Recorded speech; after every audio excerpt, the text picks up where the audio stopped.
When people look at historical photos, they often chest badge on the chest of nationalist soldiers.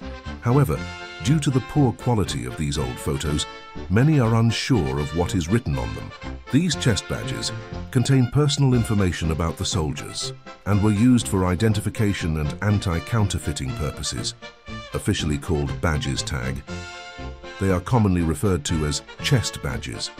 This is something that many reenactors and historical researchers find quite challenging to decipher. These chest badges have continuously evolved over time, changing every year. They include text and color codes that indicate the wearer's basic identity, rank, position, and unit. Before 1950, use different colors to different ranks. Generals is red frame, major officers is yellow frame, lieutenant officers is blue frame, officer cadet is black frame, sergeant and soldiers is thin frames. After 1952, badges were standardized to use the same color for all ranks. The badges feature embossed markings and the year of use as anti-counterfeiting measures. This helps determine whether the wearer is using an authentic chest badge. Given that China has been a nation with a history of internal conflicts, most enemies were not foreigners. Despite the various regional dialects, the written language was the same, making it necessary to use these badges to verify the wearer's identity and ensure they are not impersonating someone else. This history can be traced back to 1927, when the use of rank armbands for officers was discontinued. Officers then switched to using these chest badges for identification. The chest badges included information such as the officer's name, rank, unit, and position. After 1929, officers, sergeant, and soldiers all used chest badges. The designs for officers and soldiers were different. The soldiers' chest badges display more details to distinguish their respective units. In 1934, the chest badge system was revised to integrate the badges of officers and soldiers. Academy officer cadet badges adopted the 1929 officer-style badges, but featured a distinctive black border. In 1938, to meet the demands of the expanding war and increase security, the regulations for chest badges underwent adjustments. The design regulations for the badges were delegated to each unit. The chest badge designs became more varied. There were various chest badge variants and text codes, making it more challenging for enemies to imitate them. But to verify the identity of soldiers, the regulations established in 1934 were still used on the back. However, a lot of units still used with the chest badge set in 1934. In 1947, to align with the new military branch and rank system, the design of Nationalist Army chest badges was modified. The original branch colors were replaced with branch symbols, and some units used code chest badges with numbers and words. This resulted in a diverse chest badge styles during the Civil War period. However, in practice, there are many cases that fall outside the regulations. Some soldiers used officer-style badges, and some sergeant used black-bordered chest badges, similar to those of officer cadet. The country and army are huge, so when orders are given, different places interpret them in different ways.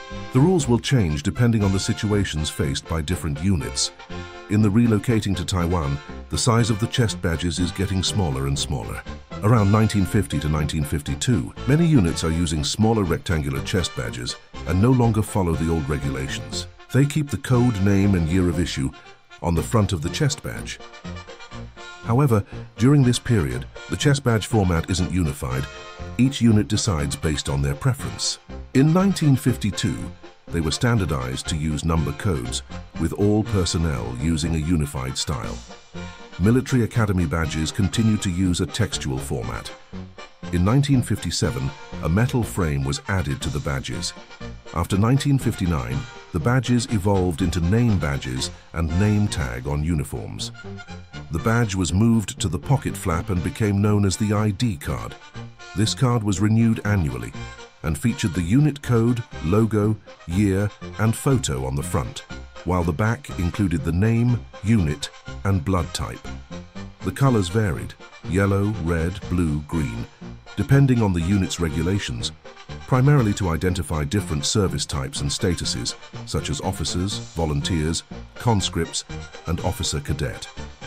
Today, ID card have incorporated barcode functionality for electronic scanning, further ensuring the accurate identification of personnel.